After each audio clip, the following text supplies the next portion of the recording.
महादेवी, एक ही डाली पर खिले दो पुष्पों में से एक को स्थान मिलता है देवता के चरणों में, तो दूसरे को अर्थी पर। एक ही मेघ की गोद से निकली दो बूंदें, एक मोती बन जाती है तो दूसरी अंगारे पर गिरकर भस्म हो जाती है। यह सब फल होता है इस सत्य का कि किसे कैसी संगत मिलती है। महादेवी, जो मृत्यु से डरते हैं वो जीवन जीने के लिए सिद्धांतहीन समझौते करने लगते हैं, और ऐसा सिद्धांतहीन जीवन मृत्यु से भी बुरा होता है। महादेवी, इतिहास साक्षी है कि जीतते तो वही हैं जो मृत्यु के भय पर विजय पा लेते हैं, और सिद्धांतहीन जीवन जीने वाले तो कायर होते हैं। महादेवी, आपने सत्य कहा कमल नयन। मृत्यु से क्या भयभीत होना, वो तो एक दिन आकर ही रहेगी। किंतु मृत्यु के भय से जीवन का सुख चैन खोना मूर्खता है।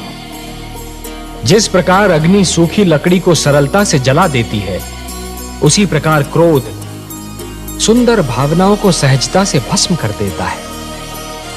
हे देवर्षि, जिस प्रकार यदि कोई व्यक्ति उधार लिए हुए धन को यदि अपनी संपत्ति मानेगा तो बहुत शीघ्र कंगाल हो जाएगा, यही तो विधि का विधान है। महादेवी, जो दूसरे को दुख देकर हंसता है, होनी उसे दुख देकर 100 बार रुलाती है। इसलिए दूसरों को दुख देने से पहले इतना अवश्य सोच लेना चाहिए कि यदि इसी दुख का वज्र अपने सिर पर गिरे तो क्या होगा। महादेवी, जिस प्रकार बिच्छू को यह ज्ञान नहीं होता कि उसका डंक केवल किसी और को नहीं स्वयं उसे भी चुभ सकता है, उसी प्रकार एक दुष्कर्मी को भी यह ज्ञान नहीं होता कि उसका दुष्कर्म स्वयं उसे भी हानि पहुंचा सकता है। सत्य कहा आपने महादेवी, सत्य कहा।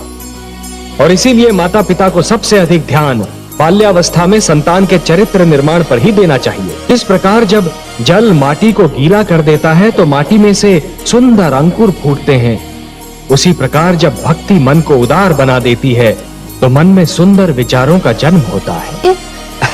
महादेवी, जिसके मन में खोट नहीं होती वो स्वयं को भी सच्चा समझता है और दूसरों को भी, और जिसे अपनी भूल का विस्मरण होता है उसे उसका दंड अवश्य मिलता है।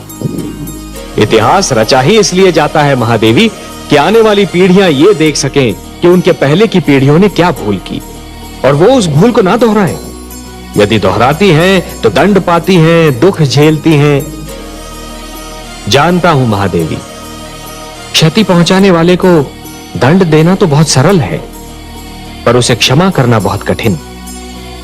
और जो क्षति पहुंचाने वाले को क्षमा कर सकता है वो तो पूजनीय है। कमल नयन, उत्सव वो है जो आत्मा को शांति दे, जो सारे नगर का जीवन अस्त व्यस्त कर दे, जिसमें मदिरा पीकर सब अपनी सुध-बुध खो बैठे, वो उत्सव नहीं कोरा हुड़दंग है।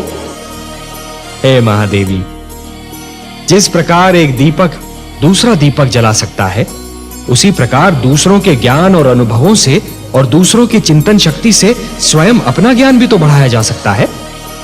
महादेवी, किसी भी व्यक्ति को तैरना तभी आ जाता है जब वो जल में गिर जाता है। आपके पुत्र प्रहलाद ने भी विकट परिस्थितियों का सामना किया, तभी उसका विवेक जागा।